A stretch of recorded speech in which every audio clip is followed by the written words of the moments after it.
Luc. Quand ils furent sortis de l'eau, l'Esprit du Seigneur enleva Philippe et Luc ne le vit plus. Tandis que joyeux, il poursuivait sa route. Philippe se retrouva dans Azote, d'où il alla jusqu'à Césarée, en évangélisant toutes les villes par lesquelles il passait. Amen. Amen. Que le Seigneur bénisse sa parole et nous enseigne ce matin au nom de Jésus. Le baptême. Vous me direz peut-être, étant pour la plupart issus du catholicisme, nous dirons que non, nous sommes déjà baptisés ou je suis déjà baptisé. Donc, on m'a déjà mis 3 gouttes sur la tête, donc cela ne sert plus à rien. Pourquoi encore passer par les eaux du baptême? Je pense qu'on ne peut pas pratiquer une chose sans en connaître vraiment la profondeur ou la connaissance de la chose. On ne peut pas exprimer ou refléter ou parler d'un sujet qu'on ne maîtrise pas. Et on ne peut pas pratiquer non plus ce que l'on ignore. On ne peut que pratiquer ce dont nous avons la connaissance. Alors, si tu n'as pas la connaissance par rapport au terme de baptême, alors si tu l'as pratiqué en vain. Parce que quand tu pratiques une chose sans la connaître, eh bien, tu es manipulé. Quand tu fais quelque chose sans la maîtriser, eh bien, tu es contrôlé et géré. Parce que ton cœur, il n'y est pas. Tout ce que tu dois faire doit venir de ton cœur. Parce que si tu n'es pas poussé par ton cœur, tu seras poussé par une main extérieure. Et la main extérieure qui te poussera, t'amènera pas forcément là où tu voudrais aller. Et tu ne recevras pas forcément ce que tu attends de recevoir. Mais quand tu es poussé par le cœur, que tu es ou que tu n'es pas, le plus important est que ton cœur soit satisfait de faire ce que tu fais. Parce que ton cœur comprend et sait ce que tu fais. Est-ce que je parle bien? Tout le monde comprend? Nous sommes en France, il faut bien parler la langue française. Alors, le baptême. Dans ce passage, nous voyons un homme. La Bible dit de lui qu'il est un ministre. Pas n'importe quel ministre, il est le ministre de l'économie d'une reine.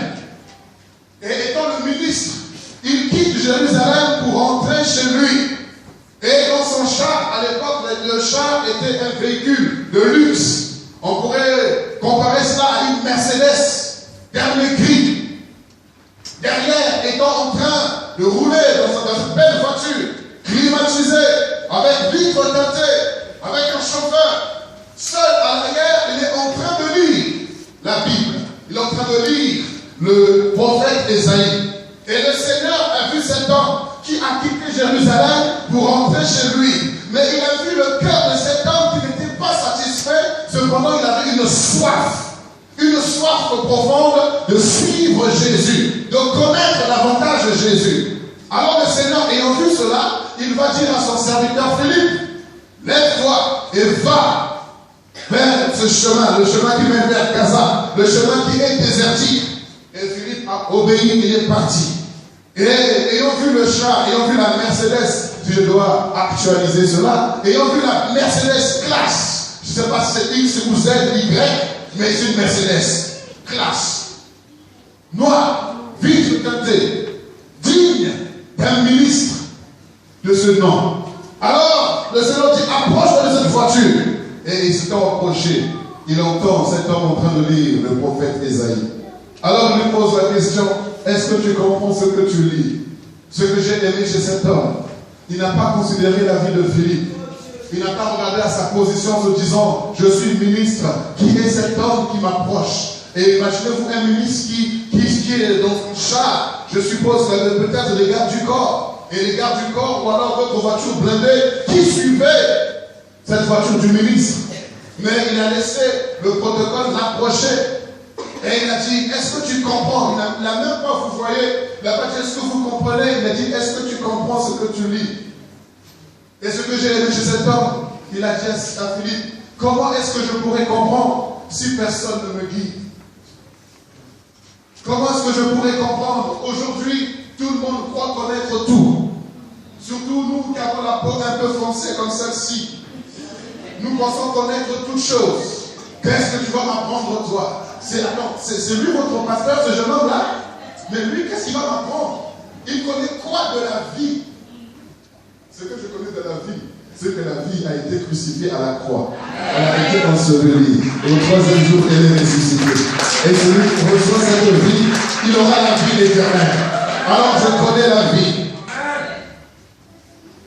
Qu'est-ce qu'il va m'apprendre? Moi, je connais la Bible. Depuis la Genèse jusqu'à l'Apocalypse, je l'ai lu plusieurs fois. Je connais, je maîtrise la chose. Maîtriser la chose, mais tu es dans l'esclavagisme. Tu connais la Bible, mais tu vis dans l'esclavagisme. Même la cigarette, tu n'arrives pas à arrêter. Pourtant, tu connais la Bible, la Genèse, l'Apocalypse.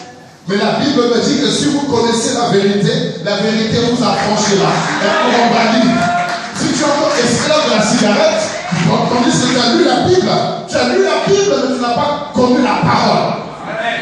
Tu as lu la Bible, mais tu n'as pas reçu la révélation de ces Écritures. Parce que vous connaîtrez la parole, et la parole vous affranchira. Tu ne peux pas connaître Christ et continuer à être esclave. Tu connais la Bible, mais tu es esclave de l'alcool. Tu maîtrises la bouteille de bière. Tu maîtrises tous les vins mousseux. Tu connais les noms de tous les vins. Depuis 1900, Louis XIV, jusqu'à 1900 Hollande. Tu maîtrises tous ces vins, tous ces grands crus. Oui, tu as la connaissance. Parce que tu as mangé sur, je ne sais pas moi, Georges V ou au Fouquet. Alors tu maîtrises toutes ces choses. Alors que tu es esclave. Ce monsieur était ministre. Il était en train de lire.